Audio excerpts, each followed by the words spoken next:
ঊনবিংশ শতাব্দীর এক মহান মনীষী, বাংলার তথা ভারতের গৌরব ঈশ্বরচন্দ্র বিদ্যাসাগরের সংক্ষিপ্ত জীবনী সুবোধ চক্রবর্তীর কলমে।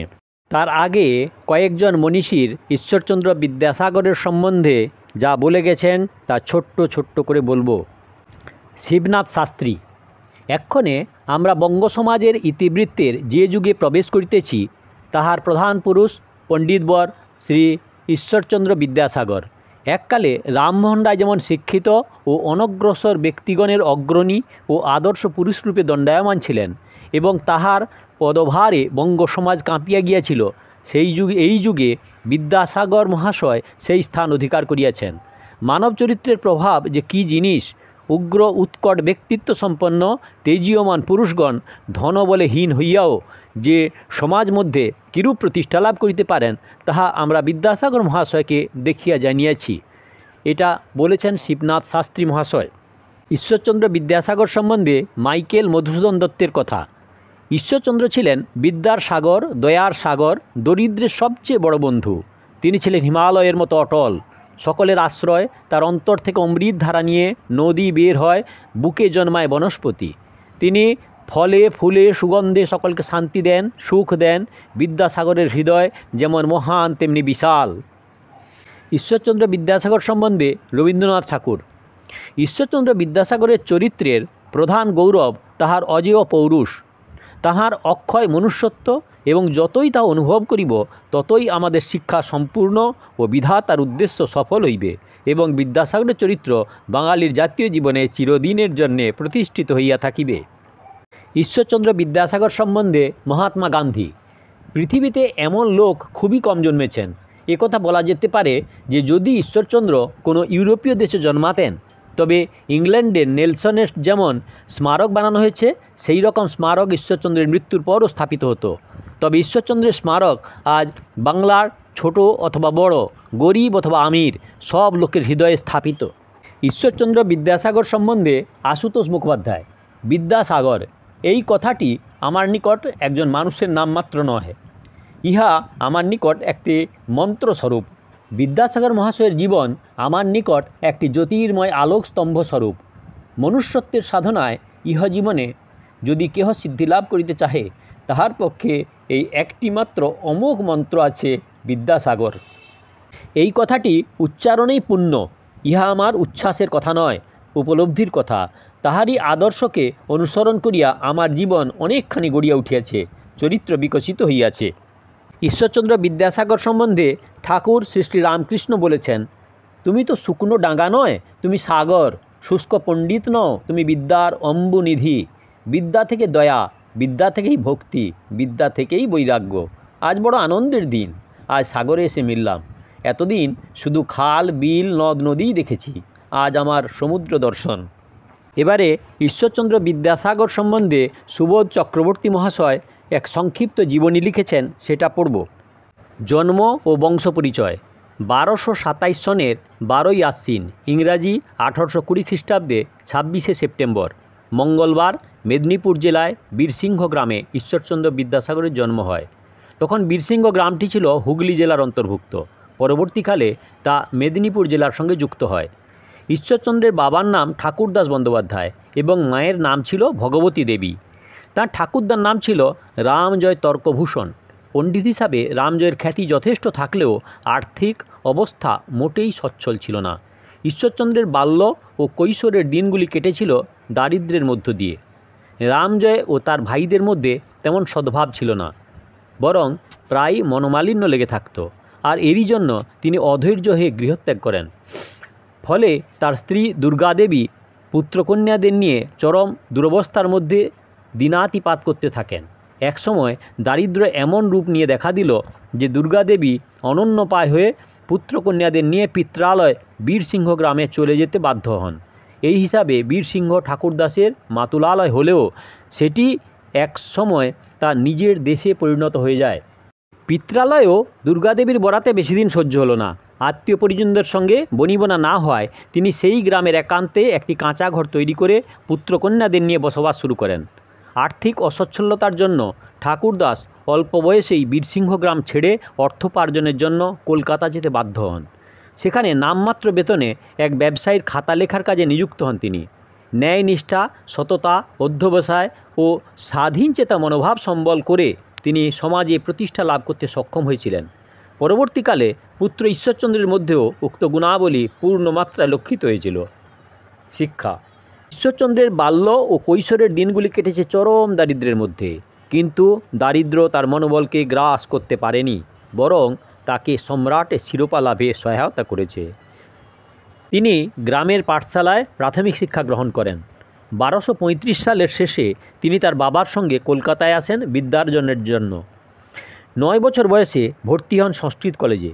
ঈশ্বরচন্দ্র তখন বড়বাজার অঞ্চলে ভাগবতচরণ সিংহের বাড়িতে বাবার সঙ্গে বাস করেন।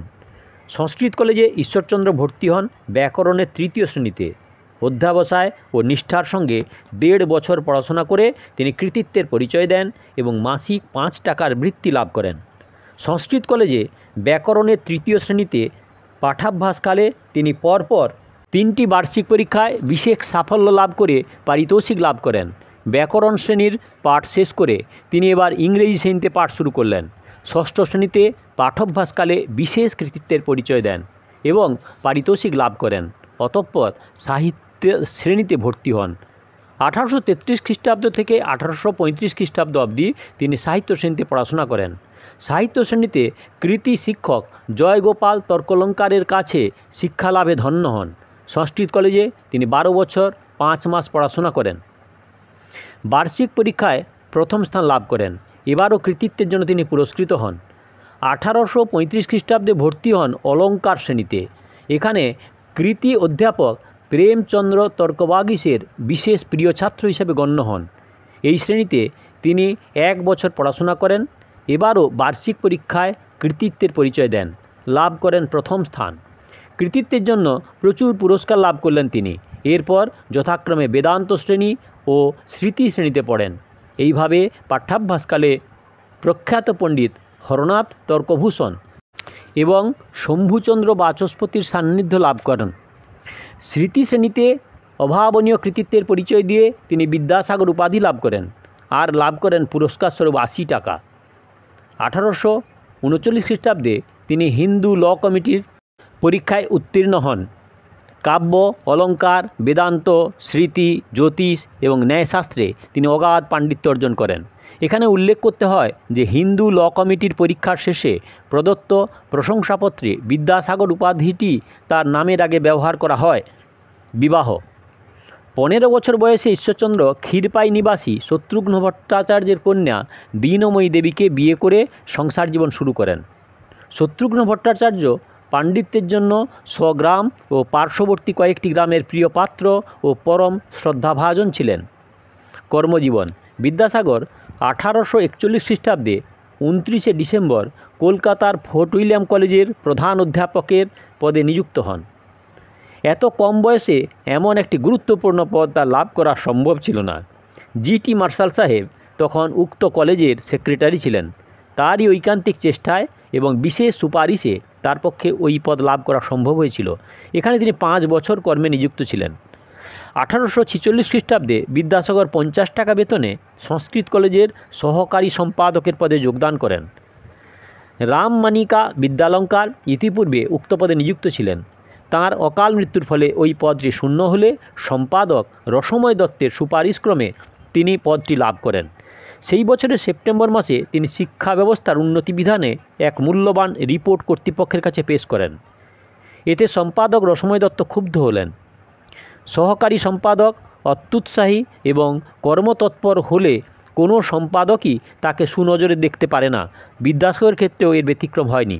ফলে স্বাভাবিক কারণে উভয়ের মধ্যে মনোমালিন্যের সূত্রপাত হয়। অচিরেই মূল্যবান তথ্য সমৃদ্ধ উক্ত রিপোর্টটি জি.টি. মার্শাল সাহেব পাঠ করে বিদ্যাসাগরের ভূয়সী প্রশংসা করেন। সমস্যা আরও বেড়ে যায়। রসময় তেলে বেগুনে জ্বলে ওঠেন। কারণে অকারণে তাঁর সঙ্গে অসদাচরণ করতে থাকেন। স্বাধীনচেতা বিদ্যাসাগরের পক্ষে আত্মসম্মান বজায় রেখে ওই চাকরি বজায় রাখা সম্ভব হলো না।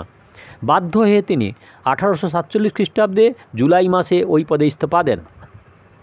সংস্কৃত কলেজের কাজ ছেড়ে দেওয়ার ফলে বিদ্যাসাগরের কর্মহীন থাকতে হয়নি। ফোর্ট উইলিয়াম কলেজের সম্পাদক জিটি মার্শাল সাহেব তার পদত্যাগের সংবাদ পেয়ে তাকে নিজের কলেজের প্রধান করণিকের পদে নিযুক্ত করেন। বেশি দিন তাকে এই পদে নিযুক্ত থাকতে হয়নি। 1850 খ্রিস্টাব্দে তিনি সংস্কৃত কলেজের সাহিত্যের অধ্যাপকের পদ লাভ করেন। 1851 ওই কলেজে অধ্যক্ষের পদ শূন্য হয়। ওই বছরে 22শে জানুয়ারি তিনি উক্ত পদ লাভ করেন। মাসিক বেতন 150 টাকা। এবার তিনি কিছুটা স্বাধীনভাবে কাজ করার সুযোগ পান। ফলে কলেজের শিক্ষা ব্যবস্থার উন্নতি সাধন ও অন্যান্য সংস্কারমূলক কাজ সম্পাদন করেন। কলেজ কর্তৃপক্ষ তার কর্মনিষ্ঠ অধ্যাবসায় ও কর্মতৎপরতায় মুগ্ধ হয়ে বেতন বাড়িয়ে 300 টাকা করে দেন।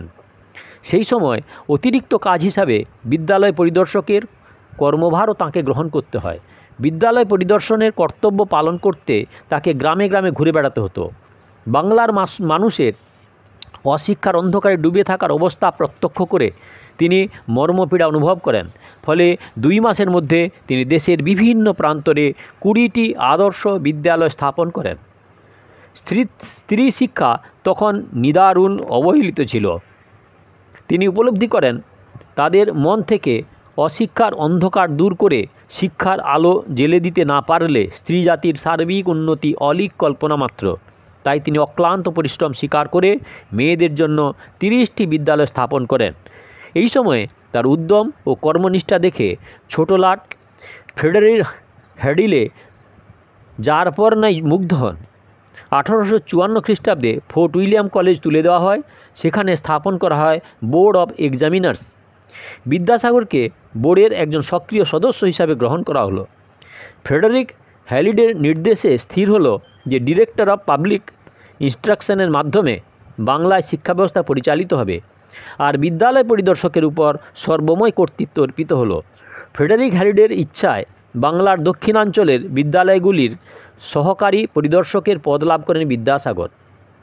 আর এই কর্মভার সংস্কৃত কলেজের অধ্যক্ষের দায়িত্বভার পালন করার সঙ্গেই তা গ্রহণ ও পালন করতে হয়। উচ্চ বিদ্যালয় ও মহাবিদ্যালয় স্থাপন। কলকাতার শঙ্কর ঘোষ লেনে কয়েকটি উদ্যোগী বিদ্যোৎসাহী ব্যক্তির প্রচেষ্টায় ক্যালকাটা ট্রেনিং স্কুল নামে একটি বিদ্যালয় প্রতিষ্ঠা হয়। বিদ্যাসাগরকে এই শিক্ষা প্রতিষ্ঠানের পরিচালক সমিতির সদস্য হিসাবে গ্রহণ করা হয়। ক্রমে প্রতিষ্ঠানটি সম্পাদকের পদ লাভ করেন এবং 1864 খ্রিস্টাব্দে বিদ্যালয়টির নাম পরিবর্তন করে নতুন নাম করা হয় হিন্দু মেট্রোপলিটন ইনস্টিটিউশন। পরবর্তীকালে এখানে গড়ে ওঠে বিদ্যাসাগর মহাবিদ্যালয়। বিদ্যাসাগর মনে প্রাণে একজন সমাজ সংস্কারক ছিলেন। নারী জাতির দুর্গতি মোচন করাকে জীবনের অন্যতম ব্রত হিসাবে তিনি গ্রহণ করেছিলেন। তারই অক্লান্ত প্রয়াসে 1856 খ্রিস্টাব্দে 22শে জুলাই বিধবা বিবাহ আইন বিধিবদ্ধ হয়। এ কাজ সম্পাদন করতে গিয়ে সমাজের রক্ষণশীল সম্প্রদায়ের সঙ্গে তাকে কম লড়াই করতে হয়নি। প্রত্যক্ষভাবে শত্রুতাচরণ করতেও অনেকে দ্বিধা করেননি। বিধবার সঙ্গে নিজ পুত্রের বিয়ে দিয়ে তিনি এই আইনের বাস্তব প্রয়াসের নজির স্থাপন করেন। বজ্রের চেয়েও কঠোর হাতে হাল ধরে তিনি বাল্যবিবাহ এবং বহুবিবাহ রদ করে সমাজ সেবার উজ্জ্বল দৃষ্টান্ত স্থাপন করেন। সাহিত্য সাধনা। বিদ্যাসাগর ছিলেন বাংলা গদ্য সাহিত্যের জনক। তাঁকে বাংলা গদ্যের প্রথম যথার্থ শিল্পী আখ্যায় সম্মানিত করেন রবীন্দ্রনাথ। তিনি প্রধানত সংস্কৃত, হিন্দি ও ইংরেজি থেকে বহু গ্রন্থ বাংলায় অনুবাদ করেছেন। তাঁর রচিত অনুবাদ গ্রন্থের মধ্যে সীতার বনবাস, ভ্রান্তিবিলাস, বেতাল পঞ্চবিংশতি বিশেষ উল্লেখযোগ্য। এছাড়া বর্ণপরিচয়, কথামালা, বোধোদয় এবং আখ্যানমঞ্জুরি গ্রন্থগুলি আজও শিক্ষার অপরিহার্য সহায়ক বিবেচিত হয়। সম্মান অর্জন। বিদ্যাসাগর 1864 খ্রিস্টাব্দে ইংল্যান্ডের রয়্যাল এশিয়াটিক সোসাইটির সভ্য নির্বাচিত হন।